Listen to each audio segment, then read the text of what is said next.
Aujourd'hui, Dieu va nous faire la grâce de partager un thème important, je dirais capital. Alléluia. On va déjà donner le thème. Le thème, c'est à propos de la maturité du chrétien. Amen. Donc, le thème va s'intituler comme suit, être un chrétien mature. Amen. Amen, on se suit. Donc, le thème d'aujourd'hui, c'est être un chrétien mature. Amen.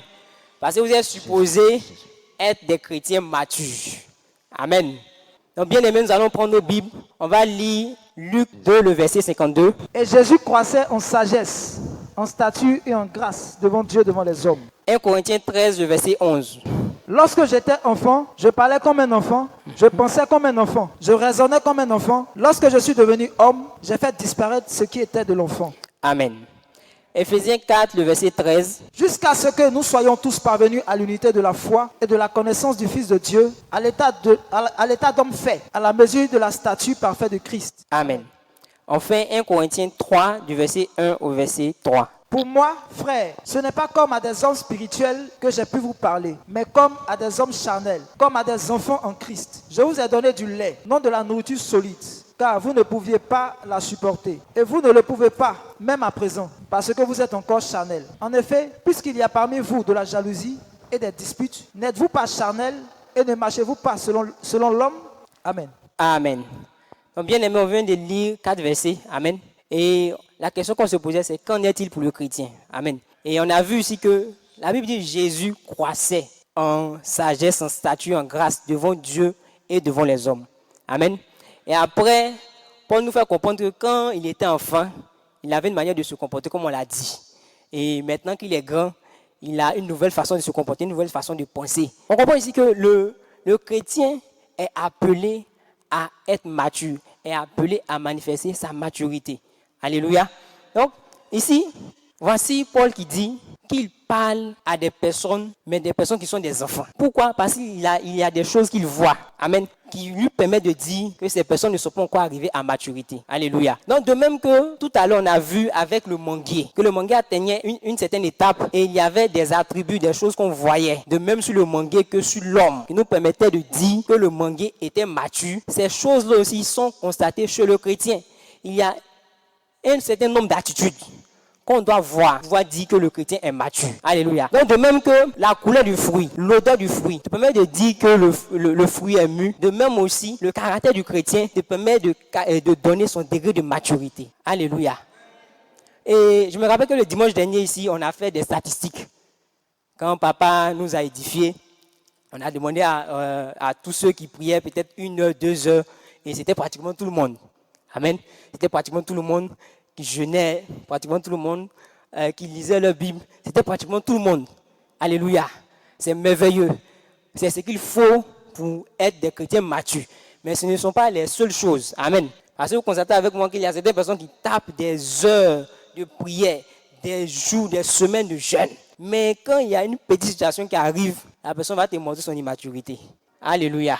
Donc tu comprends que en tant que chrétien, ce qu'on doit regarder pour dire que tu es mature, ce ne sont pas tes heures de prière. Ça, c'est le béaba. Ce ne sont pas le nombre de chapitres que tu lis. C'est la base. Alléluia. Ce n'est pas le temps que tu passes dans le jeûne. Tu n'as rien fait d'extraordinaire, c'est normal. Mais c'est le caractère que le monde voit. C'est ce que tu présentes. C'est la couleur de ce caractère qui va nous permettre de dire est-ce que celui-là est mature ou pas. Alléluia. Donc, bien aimé, être un chrétien mature, c'est notre thème d'aujourd'hui. Et on va commencer par définir c'est quoi la maturité. On a donné des images. Mais maintenant, on va définir c'est quoi la maturité. Donc, bien aimé, être mature, c'est l'état. Sinon, la maturité, c'est l'état de ce qui est mûr. Amen. L'état de ce qui est mûr. Être mature, on dit cela d'un organisme, mais d'une cellule, c'est-à-dire d'une personne, comme on l'a vu, qui a atteint le stade final de son développement. Maintenant, pour nous, en tant que chrétiens, la Bible dit en Luc 6, le verset 40, le disciple n'est pas plus grand que le maître.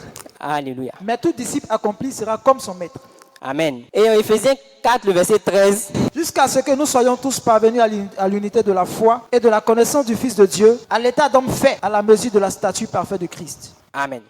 Donc ici, on a parlé d'un organisme, une personne qui a atteint le stade final de son développement. Amen. Et en tant que chrétien, le stade final de notre développement, c'est d'être à l'image de Christ.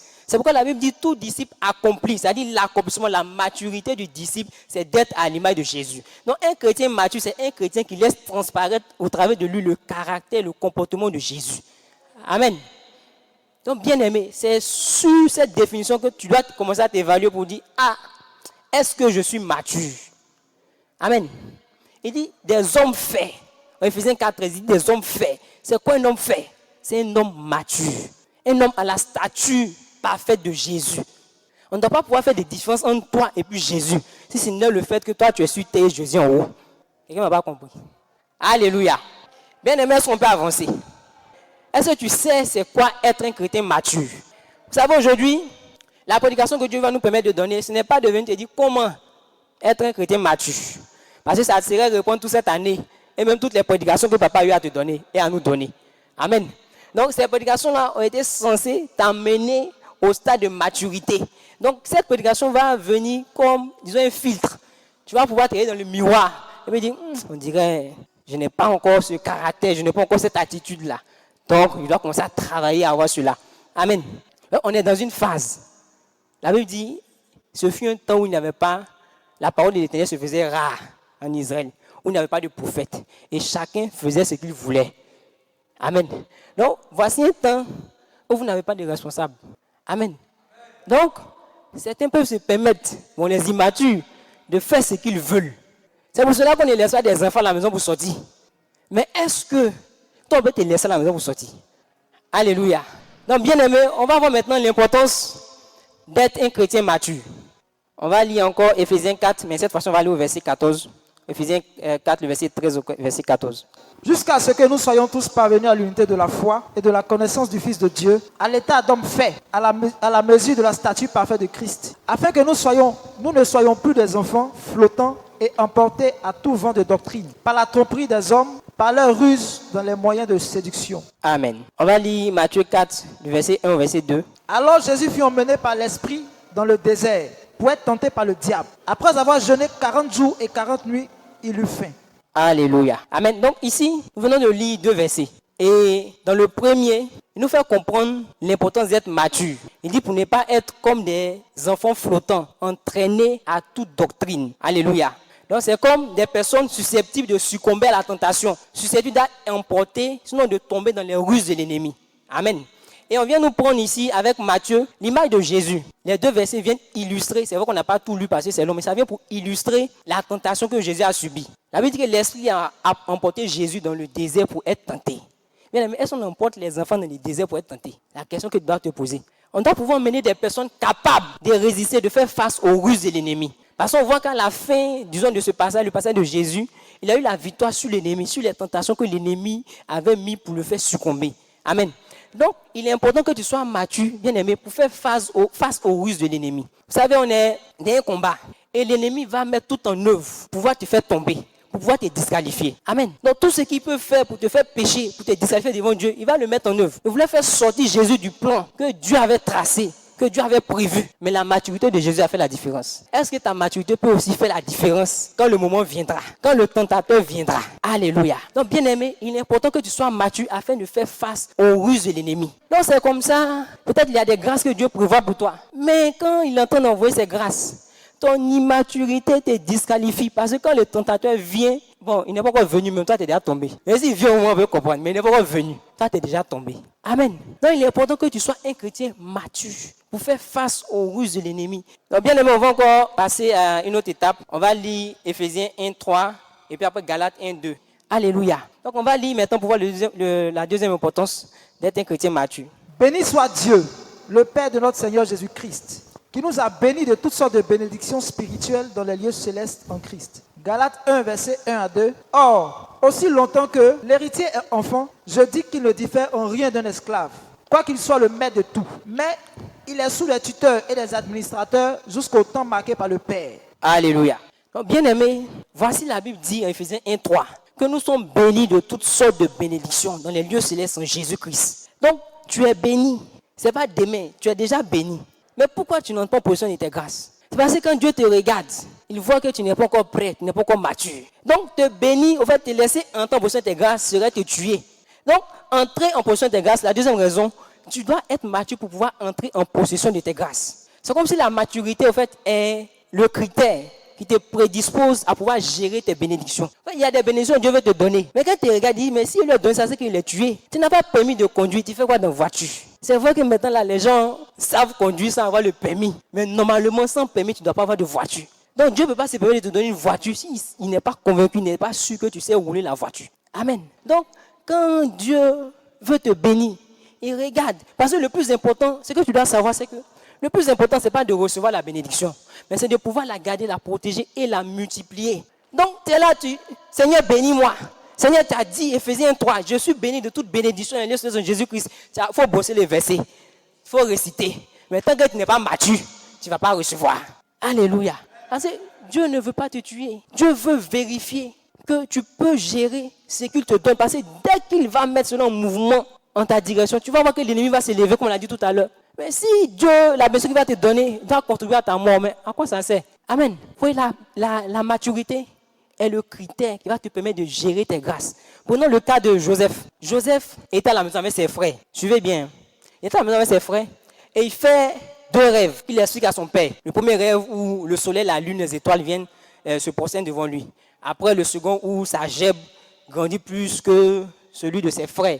Et nous allons voir maintenant la 3e raison.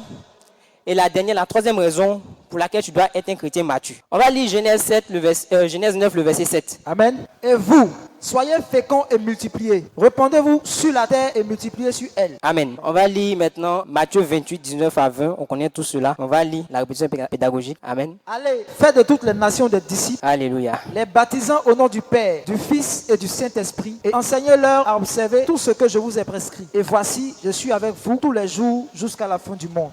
Amen. On va finir avec 1 Timothée 1, le verset 2. À Timothée, mon enfant légitime en la foi, que la grâce, la miséricorde et la paix te soient données de la part de Dieu le Père et de Jésus-Christ notre Seigneur. Amen. Amen. Donc, bien aimé, ici, quand on va à partir de Genèse 9, le verset 7, on voit que Dieu donne, c'est comme une bénédiction, mais maintenant comme un ordre. Tu n'as pas le choix. On dit, sois fécond, multipliez-vous, dominez sur toute la terre. En fait, cette même bénédiction a été donnée en Genèse 1, 28, quand Dieu a créé l'homme et la femme. Parce que là, en Genèse 9, 7, il est en train de parler à Noé. C'est comme une nouvelle race qu'il a sortie du déluge, qu'il a gardé du déluge. Donc, il avait béni l'homme et la femme au début. Après le déluge, il reconnaît encore la même bénédiction. Amen. Celle de se multiplier. La procréation, on a vu que c'est un caractère, un élément qui nous permet de dire que quelqu'un est physiquement mature. Amen. Donc, Dieu demande qu'on se multiplie, qu'on remplisse la terre. Ça, c'est une multiplication physique. Amen. Et dans le Nouveau Testament, en Matthieu 28, on voit que c'est comme si le même ordre est reconduit, mais dans la Nouvelle Alliance. Or, dans la Nouvelle Alliance, la Bible nous dit en Jean 1,12, à ceux qui l'ont reçu, il a donné le pouvoir de devenir enfants de Dieu. Lesquels ne sont pas nés de la chair et du sang, mais de Dieu.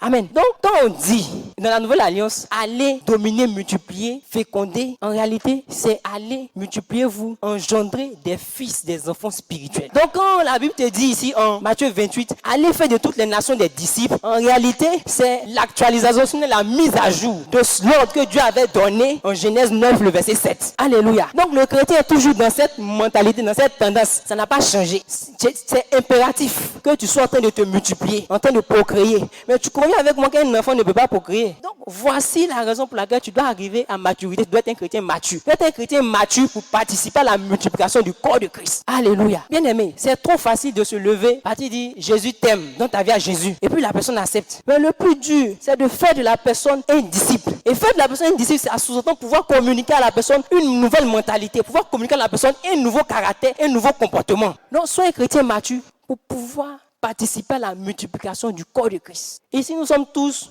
le fruit de la maturité de notre papa. Alléluia. Et ça s'observe. En tout cas, si tu te reconnais lycée, si tu te reconnais daddy, il y a un certain comportement que tu as. Amen. Que Dieu nous bénisse. On va voir maintenant comment reconnaître un chrétien mature. Alléluia. Donc on va prendre nos Bibles dans 1 Corinthiens 3, 1 à 3 qu'on a déjà lu, sur lequel on va revenir. Pour moi, frère, ce n'est pas comme à des hommes spirituels que j'ai pu vous parler, mais comme à des hommes charnels, comme à des enfants en Christ. Je vous ai donné du lait et non de la nourriture solide, car vous ne pouviez pas la supporter. Et vous ne pouvez pas même à présent, parce que vous êtes encore charnels. En effet, puisqu'il y a parmi vous de la jalousie et des disputes, n'êtes-vous pas charnels et ne marchez-vous pas selon l'homme? Amen.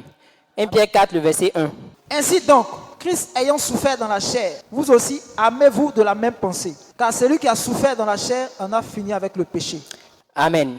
Celui qui a souffert dans la chair en a fini avec le péché. Bien aimé, en fait, je ne voulais pas revenir sur ce point-là. Parce que je me dis qu'au CCS, c'est un acquis. Amen. Donc, celui qui se dit mature en a fini avec le péché. Alléluia. Donc, on dit, dis à ton voisin, sois un chrétien mature. Toi-même, est-ce que tu as fini le péché? Amen. Quand on parle de péché, c'est vrai qu'on est très pointu sur le péché du sexe. Mais ne pensez pas que le péché se limite seulement au sexe. Le péché, c'est le poison. Quel que soit, disons, le degré, sinon le plan sur lequel tu pêches, cela reste le péché. Donc le chrétien mature est celui-là qui a une certaine crainte de Dieu qui va l'emmener à ne pas pratiquer le péché. Amen. Donc quand tu dis que tu es mature, c'est que tu as fini avec le péché. En fait, le péché, c'est comme les maladies qui atteignent les plantes qui sont en train de croître. Donc quand toi, tu dis que tu es mature pendant que tu es encore dans le péché, c'est que tu as un problème de croissance. Alléluia. Donc, quelqu'un qui est mature en a fini avec le péché. Et comme j'ai dit, ce n'est pas seulement le péché du sexe. Tu dis que tu es mature parce que toi, tu n'es plus dans goga, flotte, tout ça. Mais intimement, est-ce que tu es mature? Alléluia. On va voir maintenant un deuxième signe que tu dois manifester. Amen. En tant que chrétien mature. On va lire Jean 6, le verset 38. Car je suis descendu du ciel pour faire, non ma volonté, mais la volonté de celui qui m'a envoyé. Amen. Amen. Ici, c'est pour faire référence aux chrétiens émotionnels. Amen. Les chrétiens qui marchent en fonction de ce qu'ils veulent, en fonction de ce qu'ils sentent. On parle des feelings. Ils marchent en fonction de leurs émotions. Si aujourd'hui, il est en colère, il y a une certaine façon de réagir. Quand Dieu lui dit va à gauche, qui n'est pas trop à l'aise avec le fait de partir à gauche, lui ne va pas à gauche. Mais Jésus dit quoi? Il est descendu non pas pour faire sa volonté, mais pour faire la volonté de celui qui l'a envoyé. En fait, il y a quelqu'un qui t'a planté, qui attend que tu arrives à la maturité pour donner le fruit qu'il attend de toi. Amen. Donc, le chrétien mature, c'est celui-là, avant de poser un pas, avant de poser un acte. Ce n'est pas en fonction de ce qu'il veut, mais c'est en fonction de ce que Dieu veut. Alléluia. Bien aimé, on va voir un troisième signe de maturité. On va lire Deutéronome 6, le verset 4. Écoute, Israël, l'Éternel, notre Dieu, est le seul éternel. Amen. Ici, c'est le début des 10 commandements. Donc, des commandements que Dieu a donnés. Si tu demandes à quelqu'un, mais quel est le premier commandement partant de l'Ancien Testament? Il va te dire, tu aimeras l'Éternel ton Dieu. Il va commencer à te citer. Mais il a oublié la base. Avant de donner les commandements, Dieu dit quoi? Écoute Israël. Donc, un chrétien mature, c'est quelqu'un qui a développé sa capacité à écouter Dieu. Parce que c'est le préalable. Tu ne peux pas être un chrétien et puis depuis tu es là, toi tu ne sais pas écouter Dieu. Quand Dieu parle, mais tu ne reconnais pas sa voix. Amen. Quand tu te retrouves seul, dans cette période-là, où nous sommes là, où tu dois faire montre de ce que tu as reçu comme prédication, comme message de notre papa. Quand tu dois faire montre de cela, tu dois être quelqu'un qui a même d'écouter Dieu. Donc un chrétien mature est quelqu'un qui a développé cette capacité, cette attitude. Alléluia. Donc bien aimé, nous allons voir le dernier signe. Je ne vais pas dire les derniers signes, de toute façon on va en avoir 3. Philippiens 2, le verset 5 au verset 8. Ayez en vous des sentiments qui étaient en Jésus-Christ, lequel, existant en forme de Dieu, n'a point regardé comme une proie à arracher d'être égal à Dieu, mais s'est dépouillé lui-même, en prenant une forme de serviteur, en devenant semblable aux hommes, et ayant paru comme un simple homme, il s'est humilié lui-même, se rendant obéissant jusqu'à la mort, même jusqu'à la mort de la croix. Alléluia. Donc ici, déjà on peut relever l'humilité et puis l'obéissance. On va continuer, on va revenir dessus. On va lire Jacques 1, le verset 2 au verset 4. Mes frères, regardez comme un sujet de joie complète les diverses épreuves auxquelles vous pouvez être exposés, sachant que l'épreuve de votre foi produit la patience. Mais il faut que la patience accomplisse parfaitement son œuvre, afin que vous soyez parfaits et accomplis sans faillir en rien. Amen. Amen.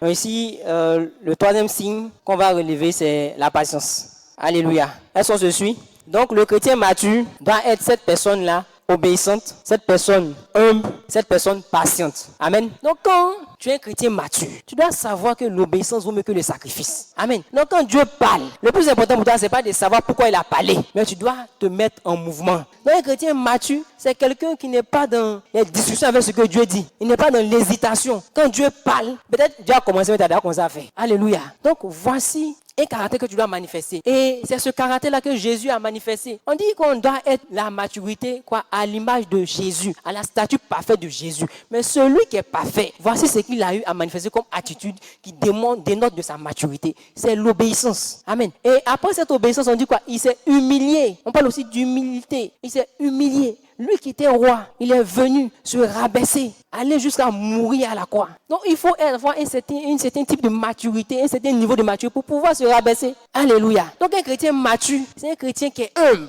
Et cette humilité-là est visible. Il n'est pas humble dans mon cœur. Non, sinon moi dans mon cœur, mais c'est à genoux. Frère, et physiquement, tu es à quel niveau? Alléluia. Maintenant, le troisième signe, on a parlé de quoi? La patience. Donc la patience, c'est pour les hommes faits. D'abord, quelqu'un, c'est pas pour les non-gélés. Tu dis, tu veux suivre Dieu. Frère, dis à ton frère, sois patient. Dieu t'a dit quelque chose, sois patient. Et l'épreuve de notre foi, c'est quoi? La patience. Donc, si tu n'es pas patient, tu ne peux pas suivre Dieu. Si tu n'es pas patient, tu es en train de démontrer le comportement d'un enfant, qui est le comportement d'immaturité. Quand tu dis à un enfant, je vais acheter telle chose, que ce soit peut-être un biscuit, bien bonbon, mais il va faire ça, mais te demander, c'est quand il va acheter. Parce qu'il faut qu'il y ait un alibi pour te stresser. Amen. Une fois que tu as donné peut-être le jour, l'heure, la date, tout ça, c'est fini. Un jour après, sinon quelques heures avant, commence à te rappeler. Tu as dit, hein? Tu as dit. Et aujourd'hui, c'est comme ça les enfants spirituels, les enfants immatures, les chrétiens immatures se comportent avec Dieu. Dieu a dit quelque chose. Il dit, si la prophétie t'attend là, il a dit que ce qu'il a dit, c'est une chose certaine. Donc, au lieu de te précipiter, de commencer à vouloir aider Dieu dans ce qu'il a dit de faire,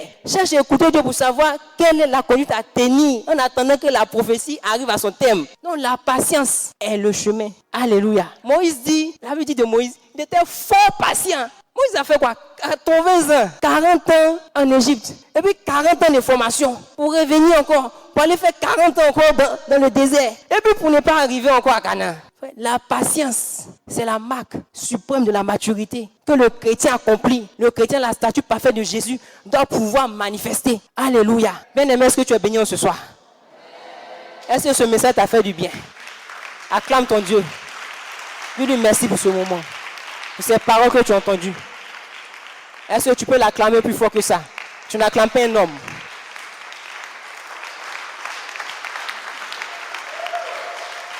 Alléluia. Bien-aimé, Dieu t'a fait du bien au travers de ce message. Tu as pu savoir comment reconnaître un chrétien mature.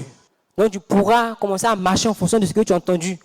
Commencer à corriger certains caractères, certains comportements que tu as adoptés qui ne dénotaient pas de ta maturité chrétienne. Amen. Donc je veux que tu commences à dire merci à Dieu pour ce message. Ce que tu as entendu, sa parole, dis-lui merci. Commence à lui dire merci, bien-aimé, lève la voix, parle à Dieu. Seigneur, nous voulons te dire merci en ce soir. Merci pour ces paroles de vie, Seigneur. Ces paroles que tu nous donnes en ce soir pour nous enseigner encore, pour nous faire comprendre ce qu'est la maturité chrétienne. Et fais de nous, au travers de ces paroles, des chrétiens matures, des chrétiens à la statue parfaite de Jésus, des disciples accomplis. Élève la voix, dis merci à ton Dieu.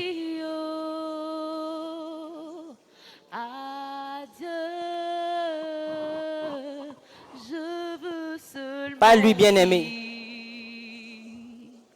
Merci.